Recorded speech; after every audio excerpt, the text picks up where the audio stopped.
Hi everyone, it's Emma from Emma K Plans and welcome back to another video.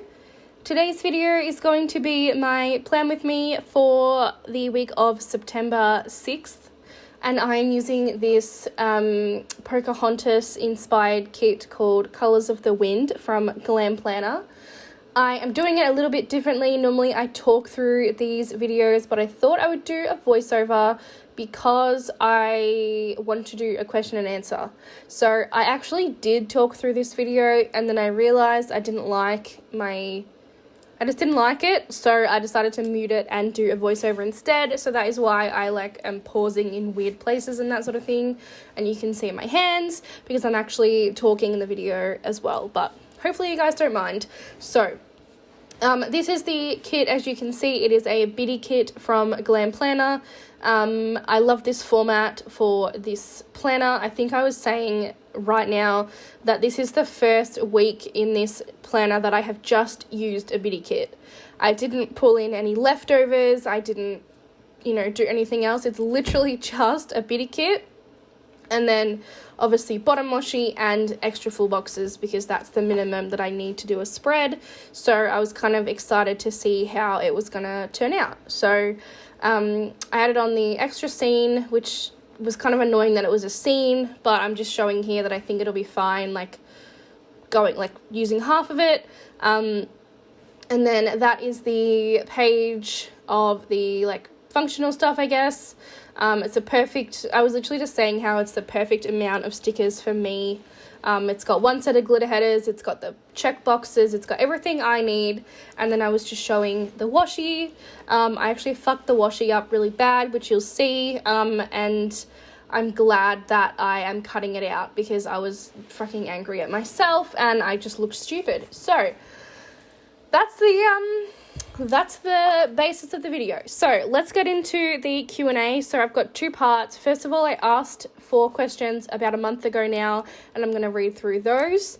And then I just posted today on my story, anyone asking for video ideas, and someone, I'll bring it up in a sec, but someone responded asking they wanted to know more about when I always say that we're in lockdown here, more about that, because she's in the States, as most of my viewers are, and is not really sure exactly what that means. So I'll start with my questions. The first question, I guess, ties into this, and it is, would you live anywhere else? If yes, where? In brackets, anywhere. I always romanticize this and think that I would love to where did I get work from?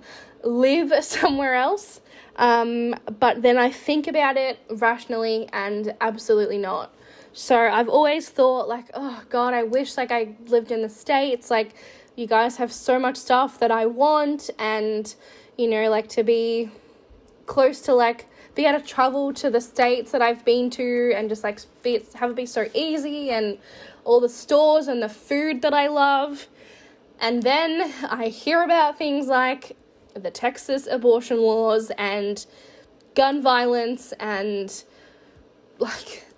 the really big divide in politics. And obviously this is an outsider's perspective and I'm not claiming to know everything, please don't get me wrong, but I really enjoy the comfortability of living in Australia. We have universal healthcare, we don't have guns, we don't have, it's a very liberal place. So I am very thankful for that, and I really don't think that I could give it up and go and live somewhere.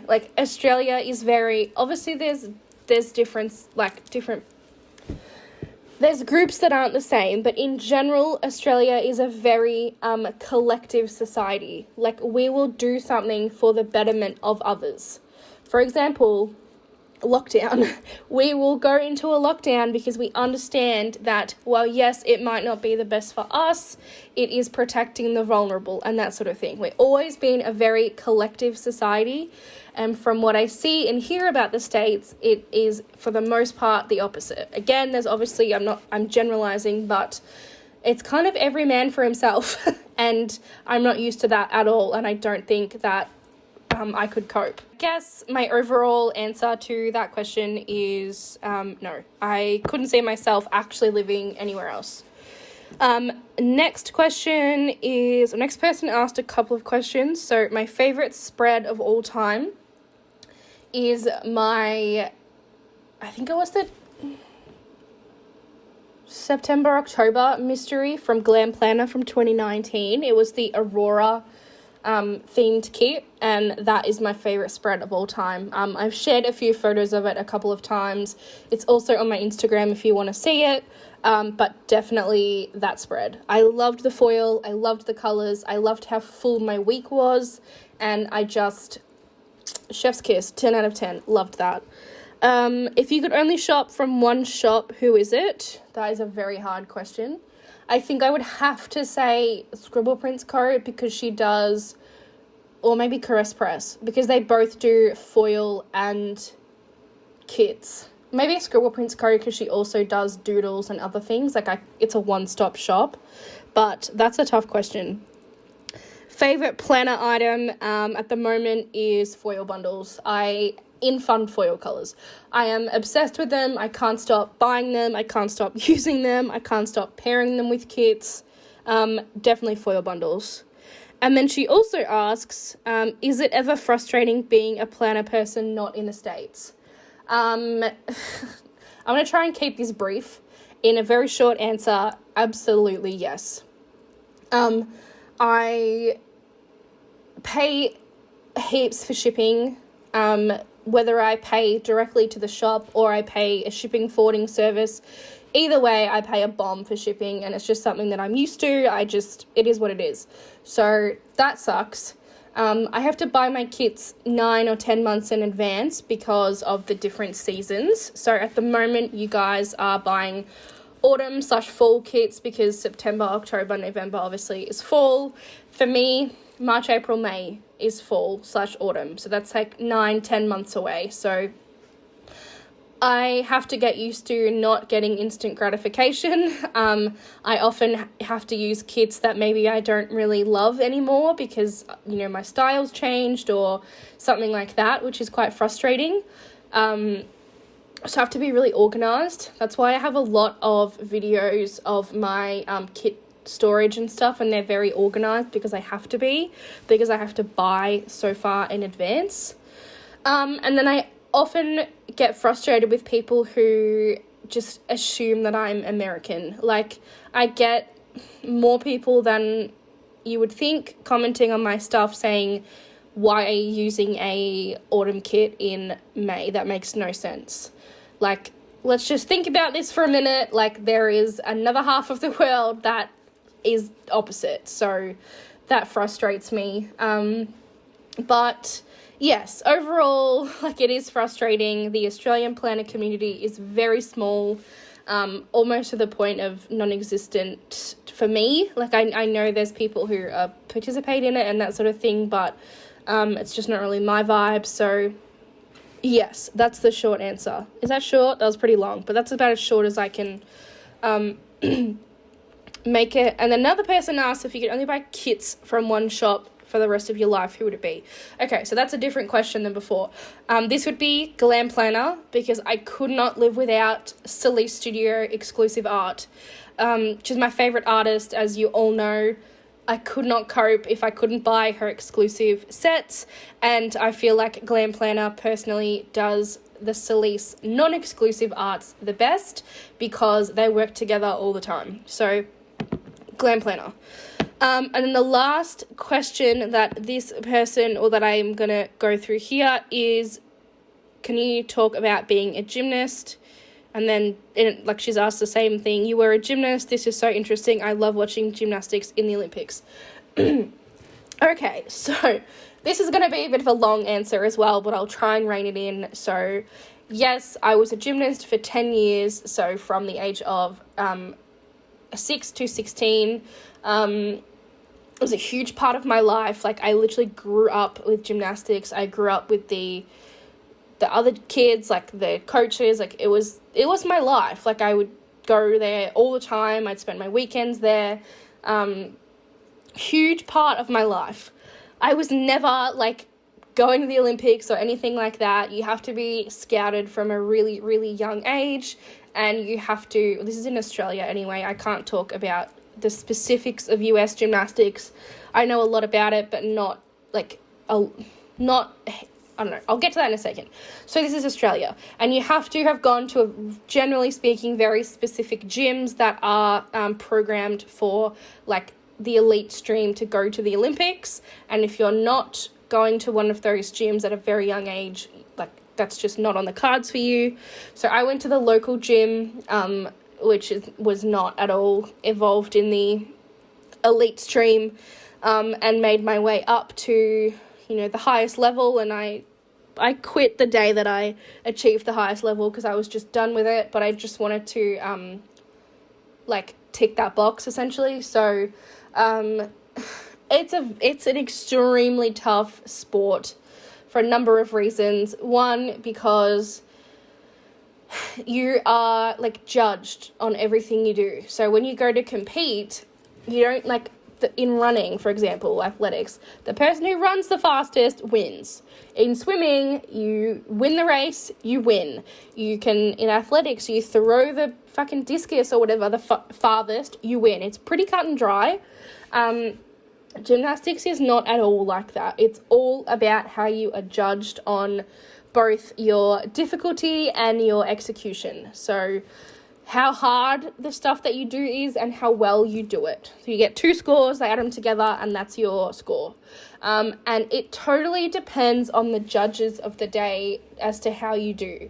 So you might feel like you have done the best routine of your entire life, and you get scored lower than when you did a routine last week maybe, and you felt like it was not your best.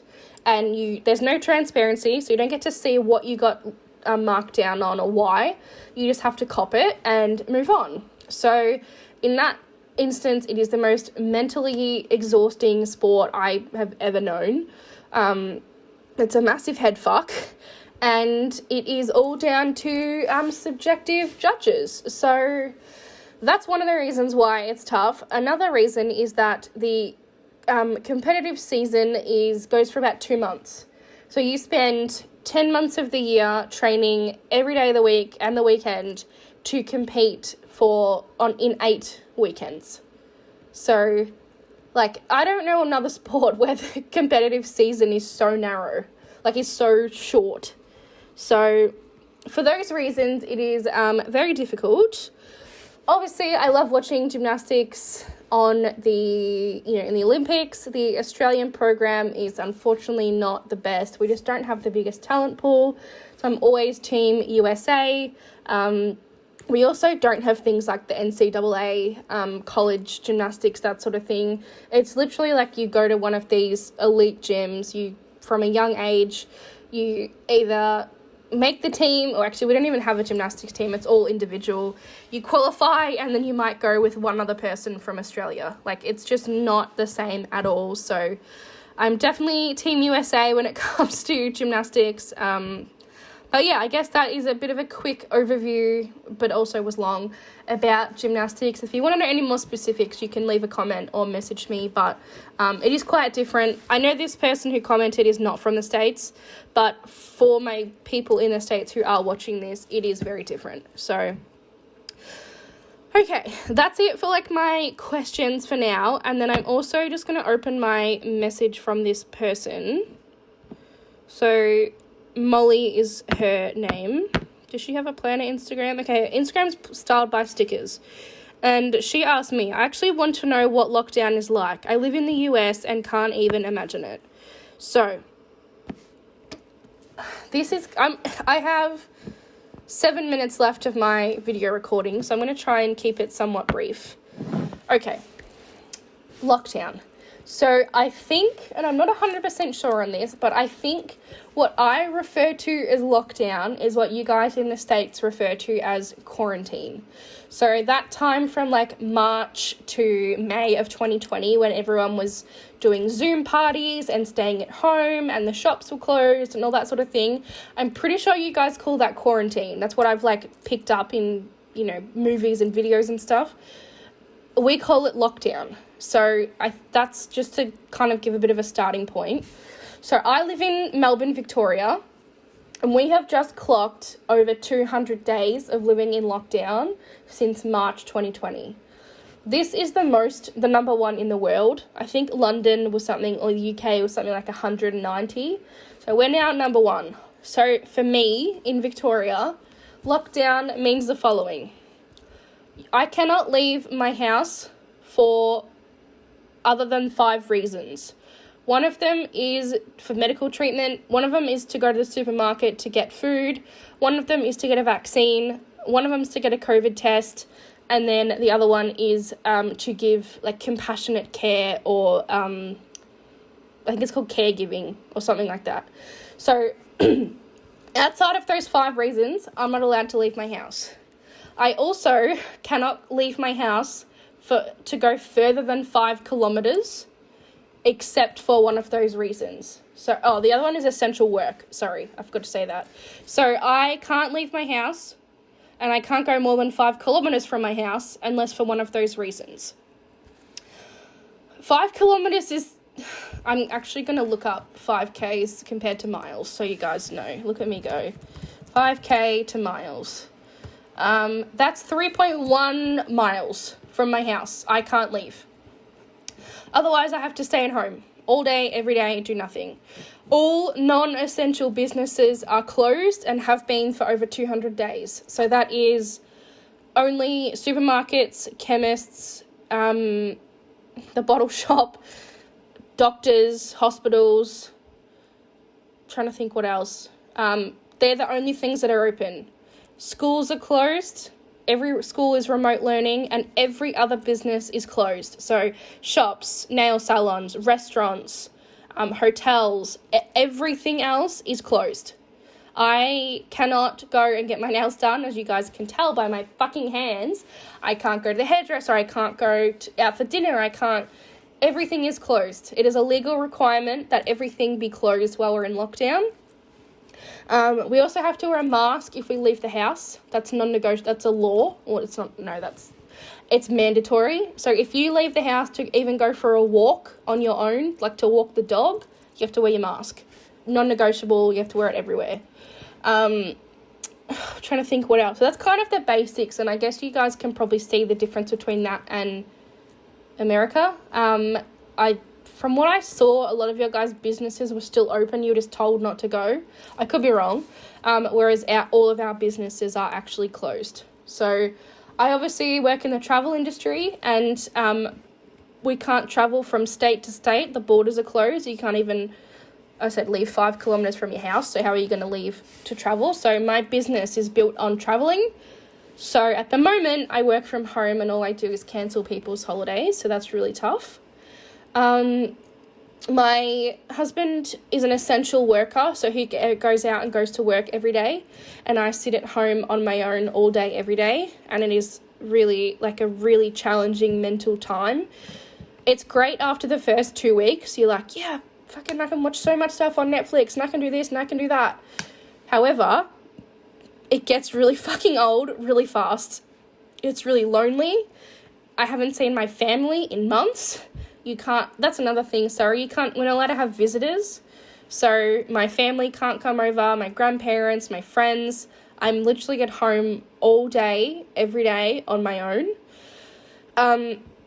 Because my wage has been so heavily affected because I can't sell travel, I've had to go back to my old job on the side. So I also go to work at the grocery store, which you would know if you've seen my plan with me. So I go and work mornings. So I work 5 a.m. to 8 a.m. there, and then I come home and log on for my main, office job from 9 to 5.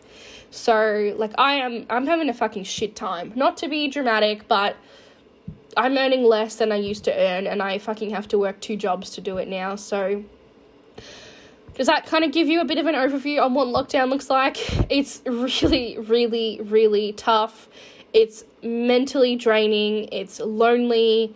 It's sad. It's honestly awful. It's to protect the vulnerable. I should also say the reason that we're in lockdown is because we are so far behind in our vaccines.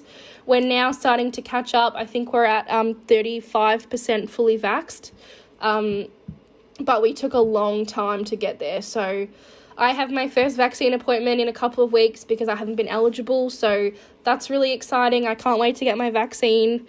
And we have set national targets that once we get to 80% fully vaxxed, we're allowed to open. At this stage, that's looking like the end of October. So I've still got another 2 months to go in lockdown, which I guess is great for you guys because it means I have nothing else to do but create content. But it's really tough for me because I have pretty much wasted 2 years of my life. You know, like it's really hard. I know that America is kind of dealing with the Delta variant and everything, but you guys are still allowed to go out and live your life and choose to if that's what you want to do. We're not allowed to do that. We have the decision made for us, and that's really challenging. Excuse me. That's probably one of the biggest things that I'm starting to struggle with now that we're getting a little personal, I guess, is the feeling of being controlled. It's been almost 2 years. It's been like a year and a half of someone else making the decisions about your life for you, and that's really tough. Like I'm really ready to be fully vaxxed and to take on the risk and make the decisions that are applicable to me, and everyone else can do the same. So that's, I guess, a bit of a rundown on what lockdown means for me in Melbourne, Victoria, Australia. I'd like to know your experiences, maybe from like a more personal level rather than just like what I've seen and what I've heard. How does your lockdown or quarantine, whatever you guys called it, compare to that? I don't think it'd be anywhere near as strict, but I'd still like to hear it anyway. So, that's a lot of talking. Hopefully you guys enjoyed the change up of the question and answer just for something different. I really like the way the spread came out. I'm excited to sort of fill it in day by day. That's really all I've got. I really need to take a break from talking because my throat is really dry. So hopefully you guys enjoyed this video and the chat, and I will see you guys in my next one. Bye!